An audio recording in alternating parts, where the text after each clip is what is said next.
Hi friends, today I will be making a name sign for my granddaughter. Her name is Aaliyah. As usual, this video will not be slowed down or sped up.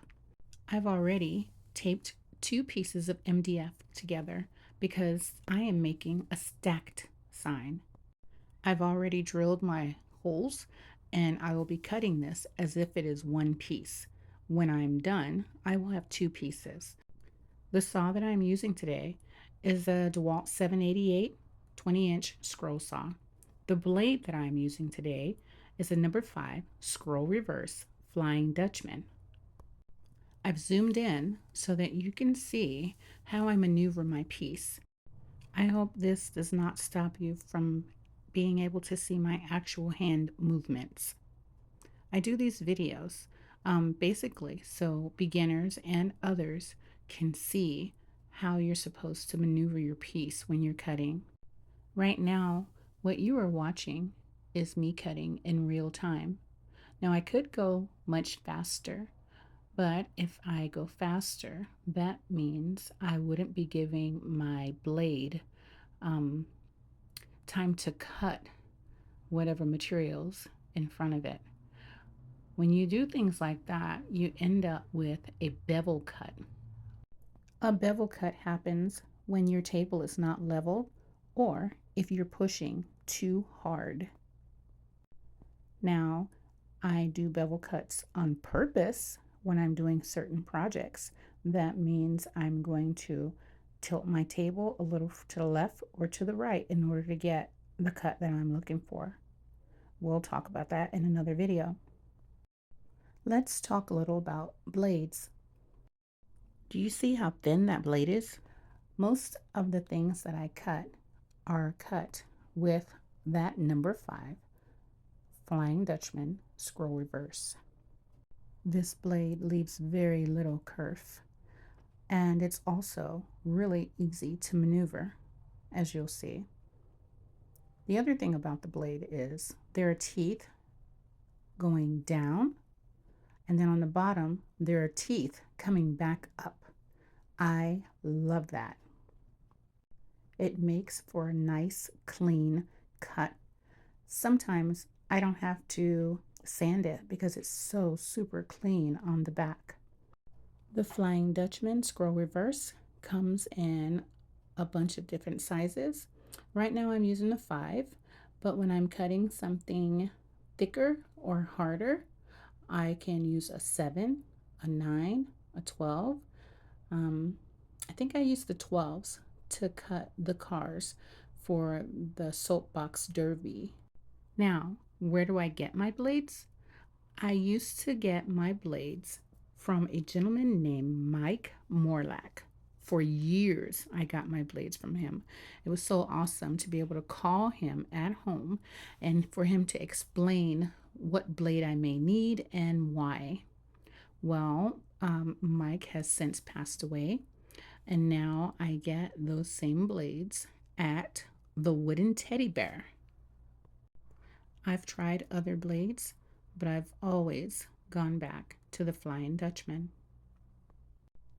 Let me know down below in the comments, what's your favorite blade and why? Enough about blades. Let's talk about pricing. I no longer do custom orders, but when I did do custom orders, I had to think about it like this.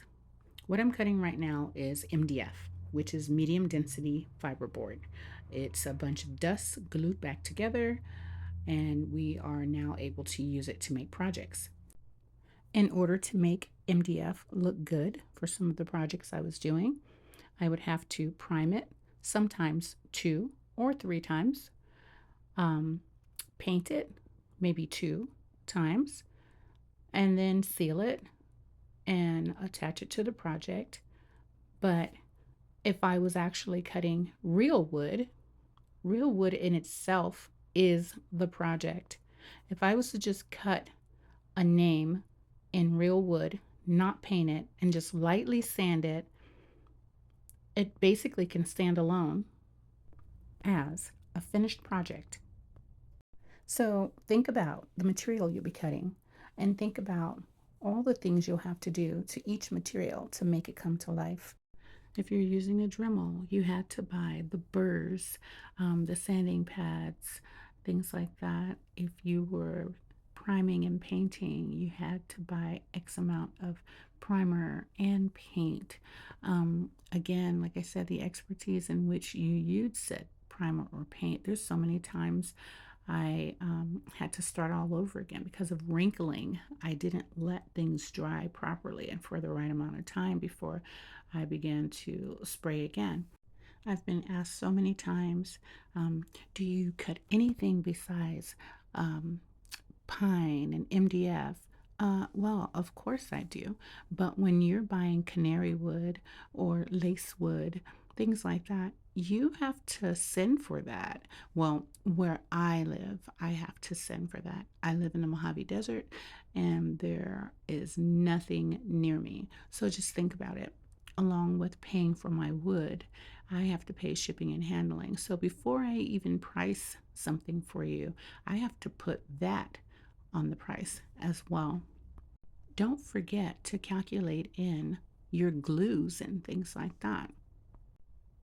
Oh, and don't forget shipping. Whether a person lives near or far, you still have to package said project. And then, with shipping being how it is today, I have made some things that cost more to ship than it did to make.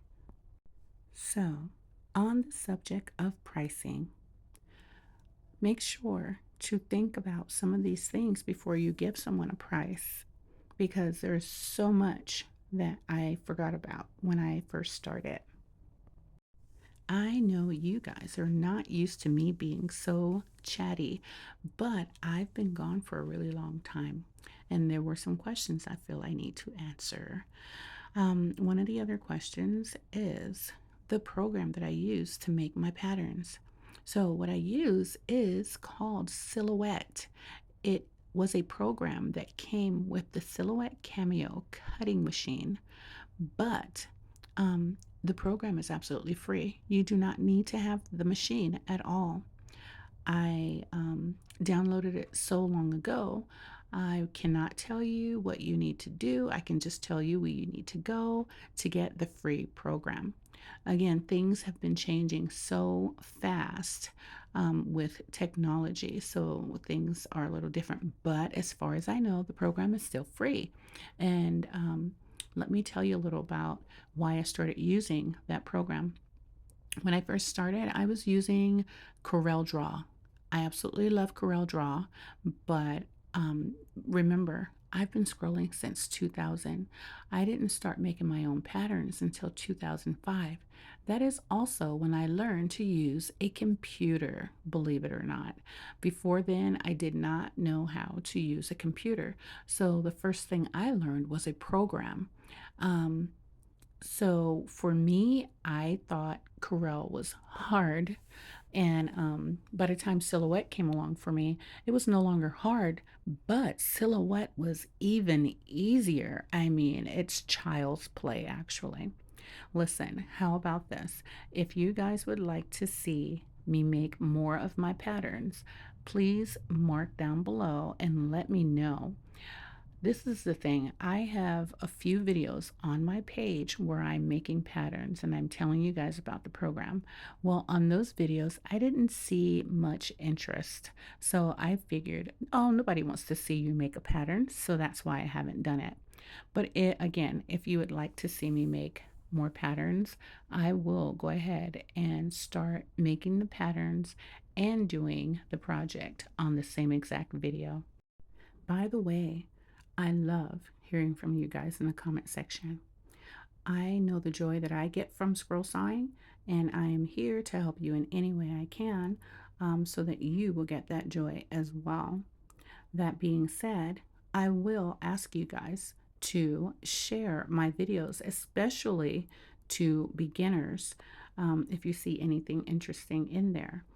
Again, I don't care if you don't subscribe or like the video, but please share the video. Thank you for listening. And now I will give you a few moments of silence as you watch this video.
Right here, I'm going to make this line a little wider. I just didn't like how skinny it looks. So as you can see, I went over the line a little bit. That is on purpose.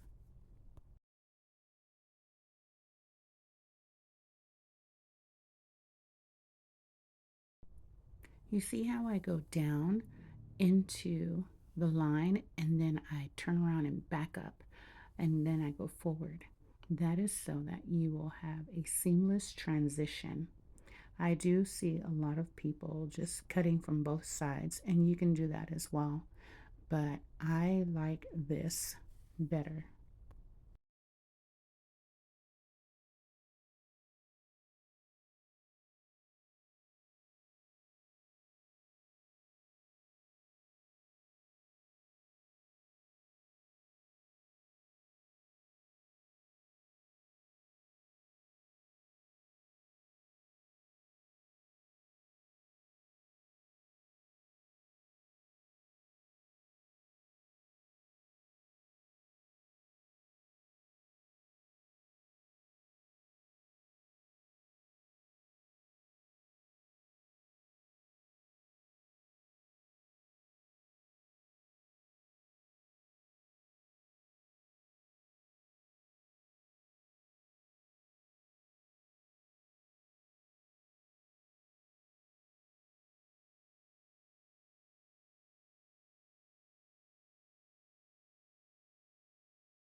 After looking at the line that I went over on the H, I decided to go in and take a little more off because for me, I don't like my letters to look misshapen. Of course, you can sand it and things like that, but why when you can go ahead and cut it off? At the end of this video, I have a couple of questions on what I should do with this project. So please make sure to comment down below on what you think I should do.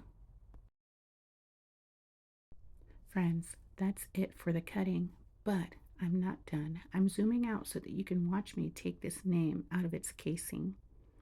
If you take that much time and effort to cut something, you do not want to break it while you're taking it out of its casing. I do notice a few people, when they use their scroll saw, they're literally cutting those pieces of the casing away as they're making their project. I think it keeps it stronger. It makes it a lot more stable if you cut it and leave it in the casing as I did.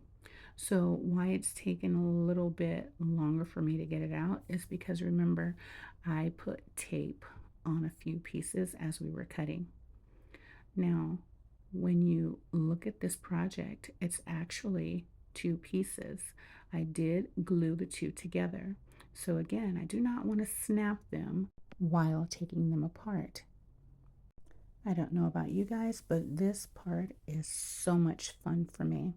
And if I was not doing this for a video, it would take me even longer. I love peeling the tape off of my projects when they're done.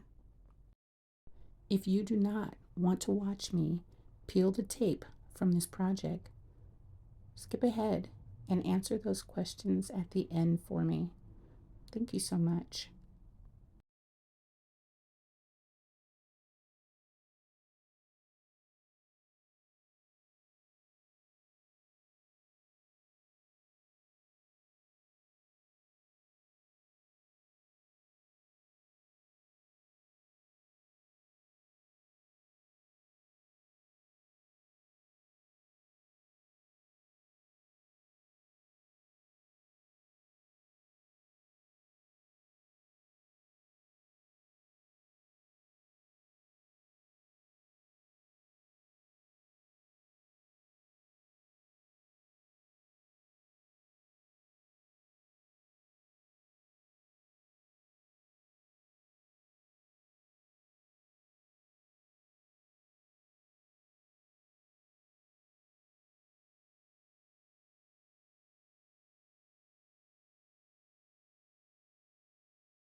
As you've seen in the beginning of this video, these names have been sanded, primed, and painted white and gold. Here's my thing. I don't know if I want to leave the names together or separate them on this board. I don't know what kind of border I want to put. Do me a favor and chime in down below and let me know what you think. Anywho, thank you for listening and happy scrolling.